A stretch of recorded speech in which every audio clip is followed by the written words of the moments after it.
Jenna. This week's topic is do-it-yourself transition.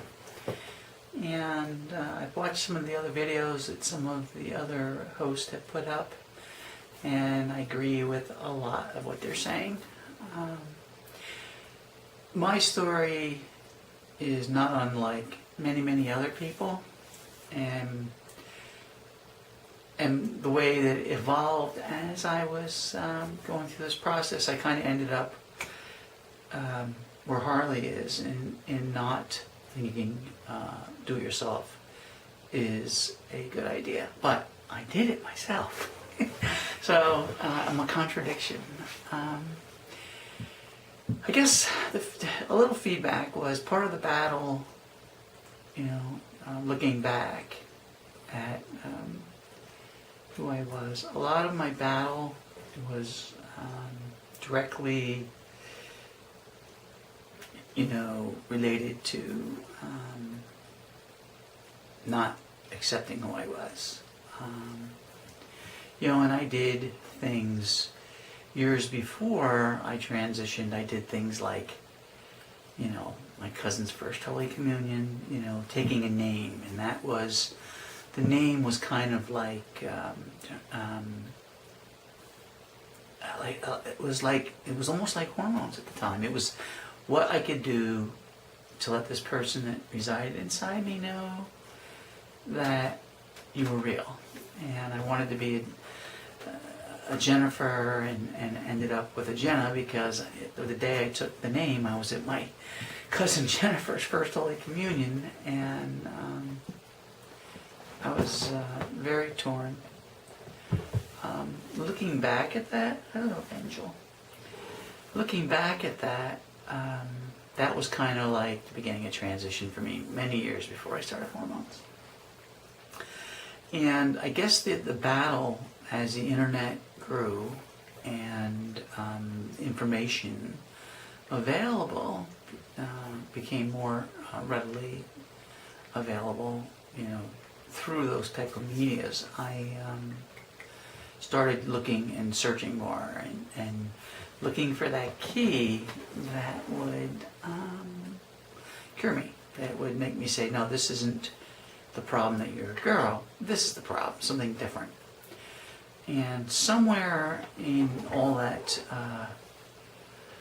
information gathering I was doing, I found out, yes baby, I know, I found out that I could take hormones for 3 or 4 months and there would be no permanent effect, and that the key thing that really kept and intrigued me in that was that no one would know, and it was a way, they said, if hormones are right for you, you'll know right away, and if they're not, you'll know right away. So I thought, here is the physical, tool I can use that will help me make a decision on that being trans wasn't my, wasn't my problem. And so I started this information grab. I said, I'm going to do this myself for 2 or 3 months, and then I'm going to take a month off of hormones, and I'm going to sit back and see if that was, was true, and then if that was the case, then what was I going to do? And so I continued to do this information grab and study and look at hormones and what it took, and I looked at all these different resources of how to do this and do it safely on your own, do it yourself. And I did a lot of reading, and years later I joked with my therapist that I probably knew as much about hormones as my endocrinologist did. Which I got this really far away look, like, are you that crazy? And but the fact was that I had done a good job, and I was, practicing safely this experimental transition, if you will. And so I ended up buying hormones from a source in overseas, and everything kind of was easy. It wasn't that hard. Did a lot of investigating. I hid from my spouse what I was doing, and lo and behold, one day, I got a package in the mail, and I made sure that I was usually the one to pick the mail up anyway. So I made sure that I was going to be around the week that those were going to arrive, and sure enough, I was able to shortstop them at the mailbox, and I hid everything away, and the experiment began. And I slowly wrapped up, an introductory level of hormones. I was already on. I had a hyperactive thyroid, and I was already on a medicine that would act as an anti-androgen. So I didn't have to worry so much about, dealing with that side of the hormone shift, but because it was sort of kind of there already. But I did, start the estrogen, and like within a week, I knew that I was, I was on the right track. And I did it for about 2 months, and my sexual function started to fail, and eyebrows got raised, and when we were in bed at night, and but I felt wonderful. I absolutely, if there was ever a switch that would turn on, that was it. So I eventually worked myself up to a transitional level of hormones, and I felt great. I mean, I was, my mind is telling me, oh, you finally figured this out, and everything was good.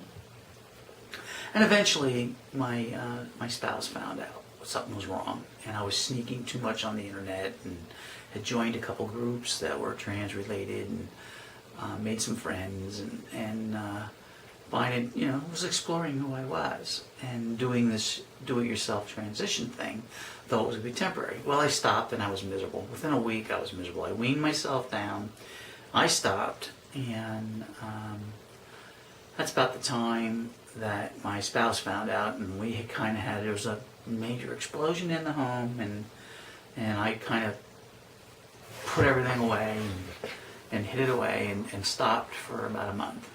And I was probably the most, if it was bad before, it was really bad after. And I started hormones again, and knowing that it was only a matter of time before my family situation imploded, and I continued on, and eventually on vacation one night, my wife said to me, "You're on that shit again," and I admitted I was, and that was kind of like the end of the relationship. Went home soon after. It was very quiet, and one day she came into my office at home and said, there's a lot of people that depend on you, and if you're going to do this, you need to do this right. And pretty much that was affirming that what was going on in my mind, because doing it on my own, I had no idea. I didn't have any physicals. I didn't have any blood work done. And as Harley said, you could end up hurting yourself. It was serious stuff. And so I agreed that I would get care, and and I was melting. I ended up going through I guess that was like kind of the straw that broke the camel's back, and I went through getting professional help, because doing it yourself, you felt really good, but you were avoiding, in my case, I was avoiding what was going to be long-term was going to happen. And I certainly didn't want to hurt myself. So I went through my employee assistance program and got hooked up with a therapist that would help guide me, because you can talk on the internet all you want and you can become friends with people and chat online with them, but looking somebody in the eyes and having somebody giving you feedback on what you're doing, that has nothing to gain or lose by your except for some money, your relationship, an outsider looking at it was really helpful. I was able to, since I had been doing everything myself, I was able to relax some and let go of that part of it to somebody else to take care of, which let me focus on work and those type of things. And since I was already on hormones, there's some things that were in the DSM that allowed for you to stay on them and skip the time frame stuff and all that, because it was kind of a mood issue at that point. I was already well into usage, and hooked me up with an endocrinologist, and had some turn that care over to somebody else. And that again was a big relief, because there's a lot of things from hormones, and this do-it-yourself thing. Is the quality of the hormones any good? Is it reputable? Are you harming yourself? Not harming yourself? And not knowing. I just couldn't go to the doctor's office and say, I couldn't go to the lab quest and say, draw my blood and tell me what everything looks like. There had to be a reason for that if I was going to start doing that. And so I did, the giving that to an endocrinologist really helped relieve that. The good news was that I was, like Harley, nothing had been changed. I was able to stay on the same, excuse me?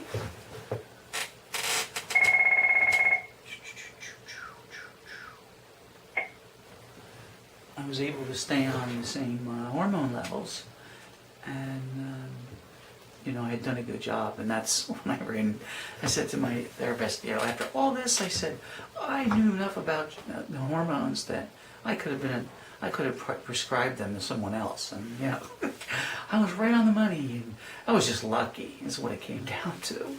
And in hindsight, looking back at that, that was very dangerous behavior. I know some people, I have a friend that did her own prescriptions and self-prescribed, and often fought with her endocrinologist on what the level should be. And against the endocrinologist's suggestion, she went and did more anyway, which is it's kind of, it's not a good idea, because the receptors, the estrogen receptors in your body will only take up so much. So the rest is really waste and putting a load on your system and your liver that you really don't need to be doing. So, today looking back at that, I knew it was foolish, it was dumb. And I think that if someone was starting today, especially since things have changed since, 10 years ago my surgery was, so, starting 12, 13 years ago, it's different now than it was then. So if I was somebody starting today, I would make sure that you had some kind of backup. Do-it-yourself is possible, but it comes with inherently more risk than having a team approach to taking care of yourself, especially if you want to be here for a long time. You need to care for yourself. I had a friend, a very dear friend named Leslie, that had a heart attack and died, and it was related to health issues related to to hormones. So it's real. There's a lot of risk, thrombosis and that type of thing can happen, liver damage. So to do this on my own again now, because then was that. But now I would be doing it under the care of a doctor, and I still, I do my annual visit now, and my numbers pretty much stay the same. I get fatter, I get lighter, and I get older. But I don't have to worry about that part of my transition anymore. As far as surgeries and stuff, or castrations and anything, that Harley alluded to those, and I've heard horror stories from that, and I've never heard a success story from that being done, though maybe there's been some, but I'm not a farm animal, so I'm not going to go do any rubber bands around testicles, and since there's a risk with with dying from that, severe injury to yourself, that is beyond crazy. So surgical interventions of any sort should be done, in a hospital setting, a clean setting, under medical care, not backroom stuff. It's just, we're so far past that. If you go back and read, some of the early pioneers in the 70s, they were doing SRS, back then it was called, in hotel rooms in New York City. Leslie Townsend, here's a classic case, that just crazy stuff, and then having problems and infections, and that part of do-it-yourself is just insanity. If there was a definition for insanity, that's it. So I hope you're having a good week. I like this topic. We have some more coming next week, and there's a couple of new hosts coming down the line here shortly that I think you'll enjoy. So with all that in mind, I'll be in touch. Have a great weekend. Peace, and talk to you soon. Bye.